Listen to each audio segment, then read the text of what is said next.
ஒருவன் பாவம் செய்வானானால் அது அவனுக்கு மன்னிக்கப்படும். அதான் கர்த்தருடைய திட்டம். பாவத்துக்காக அவர் வியாதியை கொடுக்கிறது கிடையாது.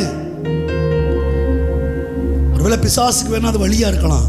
கர்த்தர் அதற்காக கூட அதை செய்யறது கிடையாது. அக்கிரமங்கள் எல்லாம் மன்னித்து நோய்களை குணமாக்குவேன், உன் ஜீவனை அழிவுக்கு விலக்கி பாதுகாப்பேன். அதான நான் முள்ளையும் கொடுக்க மாட்டேன், கல்லையும் கொடுக்க மாட்டேன், என் சொல்ல கொடுத்துருக்கிறேன். எடுத்துக்க. இவைகள் உன்னுடைய உயிருக்கு ஜீவனும் உடலுக்கு ஆரோக்கியமும் எலும்புகளுக்கெல்லாம் ஊனுமாயிருக்கிறது. இவைகளை தியானிக்கிற மனுஷன் பாக்கியவான். அதை வார்த்தையை பிடித்துக் கொள்ளுங்கள். பந்தியின் மேன்மையை அறிந்து கொள்ளுங்கள். இந்த பந்தி எல்லாரும் கொடுக்கப்படுகிறது. எல்லாரும் வாங்கி புசியுங்கள்.